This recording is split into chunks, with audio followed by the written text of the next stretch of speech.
Sobat dan Sohib Kalibrasi Komik, saya Santoso. Saya Susanto. Kali ini kami kembali dalam mereview komik karya anak bangsa.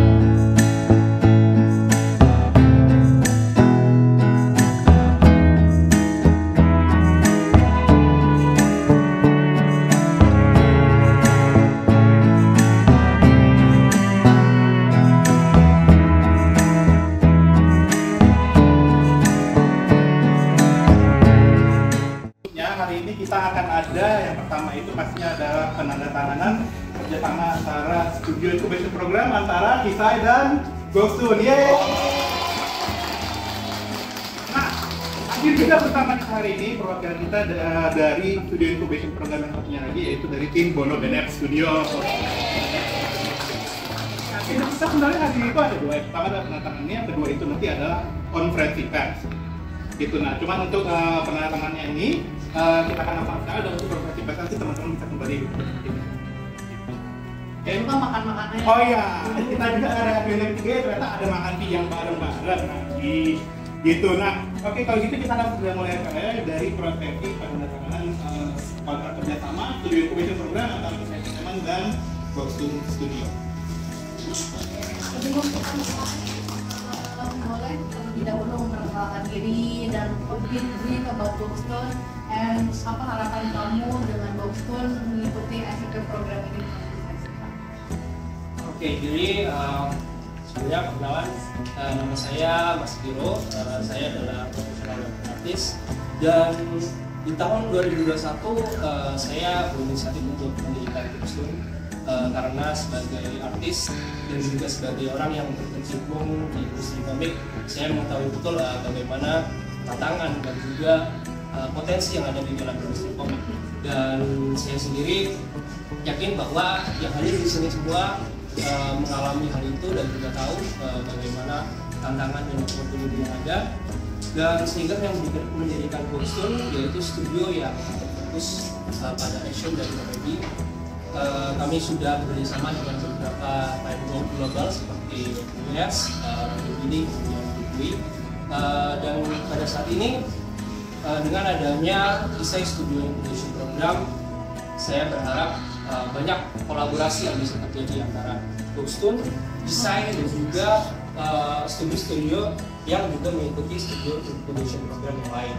Harapannya dari kami, kita semua dapat memaksimalkan potensi yang ada di industri lokal maupun internasional.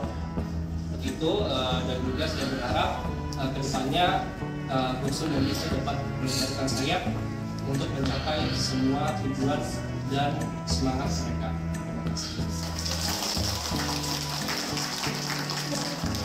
Nama Mas Giro itu dari mana dan nama Ghost-Toon itu dari mana? Kalau untuk nama Mas Giro sendiri sebenarnya ini agak panjang ya.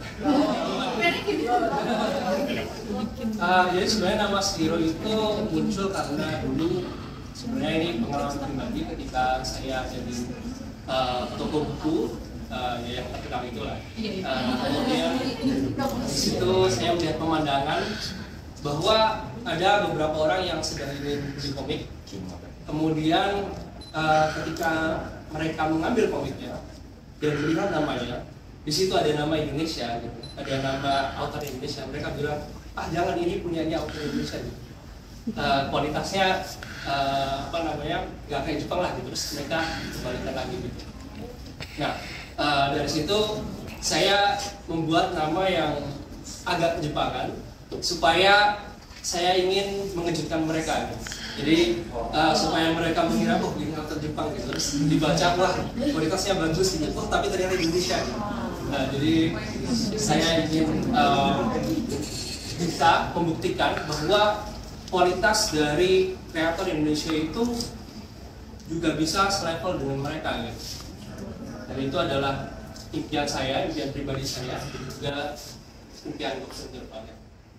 Kemudian apalagi nama Gokstun. Untuk nama Gokstun sendiri berasal dari istilah slang yaitu goks atau gila gitu. Nah jadi harapannya studio ini bisa membuat gebrakan-gebrakan yang cukup gila untuk didengar, tapi juga bermanfaat untuk industri komik. Oke. Jadi lumayan berbeda dari Gokstun ini, mereka itu sebenarnya beyond dari webtoon production house, tapi mereka juga is actually a manga production house. Jadi mereka saat ini dengan salah satu klien dari French itu bahkan membuat komiknya manga, benar-benar inovatif dan dalam bentuk buku ya. Yeah.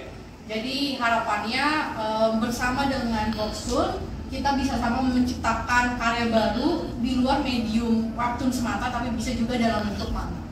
Kurang lebih kayak gitu. Dan alasan kayak kenapa saya meng-approach Mas Hiro itu adalah kita pertama kali ketemu dari ngobrol lebih banyak saat kita bergabung untuk acara business matching bersama dengan aksi. Nah di situ saya bertemu Mas Hiro, lalu bertemu siapa lagi penulis? Oh ya Mas Okis. Ya, I don't know why nama kalian sama-sama seperti itu. But di situ saya ngobrol banyak dengan Mas Hiro dan aku bisa melihat I heard a lot and I know a lot about your background, bagaimana kamu benar-benar you have the same passion of comic dengan aku, dan aku ngeliat ada potensi besar banget di Mas Hiro, tapi because Mas Hiro is still very young, umur berapa? 27 Ya 27. Menurut aku masih ada banyak hal potensi yang bisa lebih dilebarkan dan dimaksimalkan lewat kerjasama.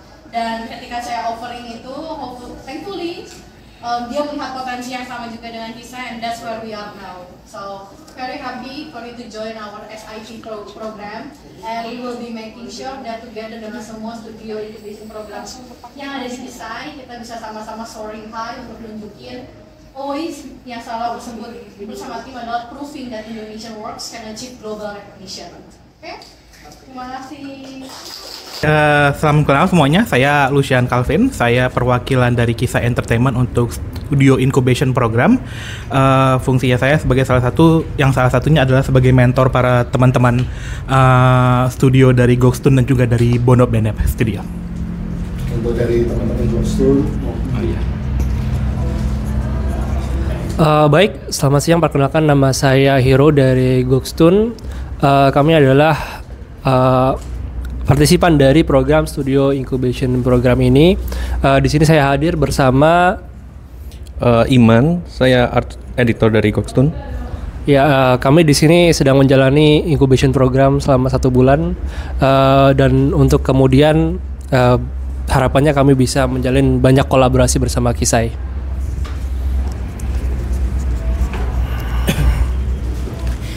Perkenalkan, nama saya Gagas Nandika, saya co-founder dari Bonop Benep Studio. Di sini Bonop Benep Studio kami kembangkan bersama istri saya yang bernama Arabella Namarina. Harapannya kami adalah partisipan dari program incubation program Kisai Entertainment. Harapannya dari program ini kami juga bisa memberikan opportunity yang sama kepada kawan-kawan artis lainnya yang mungkin saat ini sedang bingung apakah harapan mereka untuk jadi artis di Indonesia itu bisa atau tidak. Nah, semoga dengan opportunity ini kami juga membuka pintu yang lebar untuk teman-teman artis lainnya. Terima kasih. Oke, Kisai Incubation Program ini pada dasarnya sebenarnya adalah desire-nya Kisai untuk bisa kita selain mencari talent-talent yang berbakat dari Indonesia, sekaligus juga kita mau menunjukkan nih kepada internasional bagaimana sih sebenarnya talent-talent kita dari Indonesia itu sebenarnya punya kualitas yang sama, punya karya yang bisa terkenal dan juga diakui di mata internasional. Kurang lebih seperti itu sih sebenarnya pada dasarnya. sementara ini baru 2 studio ya yang tergabung dalam program ini ya? Yes, sementara ini baru 2 studio, tapi kita berharap kedepannya kita akan menambah lagi banyak studio juga yang akan menjadi anggota dari studio incubation programnya Kisah Entertainment. Sebenarnya kriterianya bagaimana untuk bisa ikut bergabung dalam incubation program ini? Dibilang kriterianya itu pastinya adalah studio yang punya keinginan untuk mengembangkan karya-karya anak bangsa, studio yang punya desire untuk bisa memamerkan hasil dari Indonesia itu sendiri di mata internasional, dan pastinya studio-studio yang pengen bertumbuh menjadi lebih baik dan mengharumkan nama Indonesia pastinya.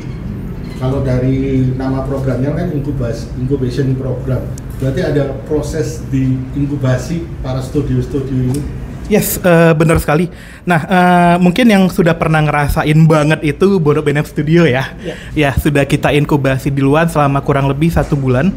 Dimana sebenarnya di inkubasi program ini kita bukan hanya mengajarkan tentang bagaimana sih sebenarnya how to build a company, how to build a lasting company, how to create a company, how to maintain a company, tapi juga kita mengajarkan dari sisi leadership. Karena menurut saya sendiri, sebuah perusahaan itu tidak lepas dari peran penting leadership dari pemimpin-pemimpinnya yang bisa mengayomi dan juga menginspirasi anak-anak. Untuk bentuk kerjasamanya bisa? Kalau untuk bentuk kerja saya pastinya akan ada proyek juga, dan pastinya Kisah akan memberikan investasi kepada studio-studio yang menjadi anggota studio incubation programnya kita. Terus ada pekerjaan dari Kisah atau mereka boleh mencari pekerjaan sendiri? Pada dasarnya Kisah pasti akan tetap memberikan proyek kepada studio incubation program ini, tapi memang kita tidak menghalangi atau tidak membatasi untuk pada anggota studio incubation program kita kalau mereka misalnya mereka mendapatkan opportunity dari luar juga, seperti itu. Benep. Udah ngalami masa inkubasi, kesan dan pesannya gimana, Mas? Dari saya sangat berharga ya ketika kita jadi orang itu di-upgrade gitu untuk jadi lebih baik. Yang susah di industri ini ternyata bukan dari skill dan kemampuan, karena banyaklah di internet untuk tutorial, kita masih bisa belajar sendiri, tapi untuk pahami potensi diri, pahami potensi perusahaan kita itu ternyata kesulitan kita di situ gitu. Akan kemana perusahaan ini, akan kemana proses kita nanti. Nah, dari sini Mas Lucian yang membantu kami untuk menemukan hal tersebut. Jadi potensi itu sebenarnya ada di diri kita sendiri, cuma untuk bisa menggali itu ternyata kita butuh bantuan. Nah, salah satunya kan tadi seperti Mas Lucian bilang, seperti pendidikan kepemimpinan, terus juga perusahaan ini kita bisa arahkan kemana, itu semua atas bantuan dari Kisah dan Mas Lucian. Berarti bukan cuma dalam proses inkubasi ini bukan cuma men-share tentang membuat webtoon, tapi juga menghandle sebuah perusahaan ya. Iya, benar. Production house gitu. Yes, benar. Pada dasarnya memang seperti yang dibilang oleh Mas Gagas, kalau hard skill itu pasti selalu trainable dan selalu bisa dicari cukup banyak lah tutorial ataupun cara-caranya. Tapi ketika kita bicara tentang kepemimpinan, ketika kita bicara tentang bagaimana membangun sebuah company, tidak begitu banyak orang yang bisa mendapatkan akses untuk pengetahuan itu, dan itu menjadi suatu kebanggaan bagi saya juga untuk bisa mementorin teman-teman yang sudah punya pengalaman webtoon yang cukup besar juga sebenarnya, dan saya berharap kedepannya ini bisa menjadi modal lah bagi teman-teman Gokstoon maupun teman-teman Bono Benep untuk bisa memperbesar lagi kapasitasnya mereka. Comic scroll di Indonesia itu masih besar sekali ya, karena kita tahu bahwa dari dulu ketika awal industri webtoon masuk itu banyak investment yang dilakukan di Indonesia. Kemudian sekarang ada beberapa wave dari beberapa negara juga yang baru saja rising, dan itu juga akan berdampak positif terhadap industri webtoon di Indonesia. Kalau dari saya kita harus optimis, karena balik lagi komik ini kan bukan media baru ya. Kita pun sudah sering gitu melihat komik dalam bentuk yang tadinya manga. Bahkan sebelum itu juga kita sering baca di majalah-majalah seperti Bobo, itu kan cerita bersambung juga saya rasa termasuk komik ya. Mungkin hal yang perlu kita kembangkan berikutnya itu adalah habit dari pembaca sih. Karena berbayar atau tidak, sepertinya komik-komik webtoon akan terus ada gitu kan. Bahkan masih bisa kita temui situs-situs bajakan itu rame banyak komentarnya. Nah, apa gitu yang bisa kita selesaikan dari masalah pembajakan ini misalnya? Apakah habitnya kah? Apakah dari distribusinya kah? Saya rasa dari segi kualitas kita sangat bisa bersaing dengan luar negeri. Nah, mungkin kalau berbicara tentang pasar lebih ke habit sih. Saya percaya kalau memang misalnya habit ini bisa kita arahkan dan kita ubah, misalnya orang udah cenderung bisa beli online gitu. Rasanya udah mulai sih, karena kan di kita yang main game online kayak gitu pasti udah sering lah beli skin dan lain-lain kan. Mungkin lebih kita anjurkan aja untuk cara dukungan seperti apa yang perlu yang dibutuhkan oleh artis-artis kita. Sekian. Oke, Mas Judan. Oke. Kalau dari aku sih, menurut aku potensinya webtoon Indonesia di pasar global ya, itu tuh masih besar banget. Karena Indonesia itu punya banyak talent yang sebenarnya masih belum tercover oleh kita, karena bagi Indonesia adalah negara kepulauan, punya banyak kepulauan. Makanya menurut saya potensi kita di pasar internasional, apalagi terutama untuk pasar-pasar di Jepang ataupun di Korea ataupun bahkan di United States sendiri, itu sangat-sangat besar. Balik lagi adalah bagaimana cara kita menggali potensi itu, meyakinkan pasar internasional bahwa kita memiliki kapasitas tersebut. Gitu. So what we have to do adalah educating the people and making sure they have the knowledge to do so. Jadi pada akhirnya kita bicara tentang potensi untuk ekspansi ke dunia internasional ya dari Indonesia. Oke, terima kasih teman-teman buat masukan insight-nya juga. Sukses selalu untuk Isai, Goldstone, dan Bonor BNEP. Thank you. Thank you.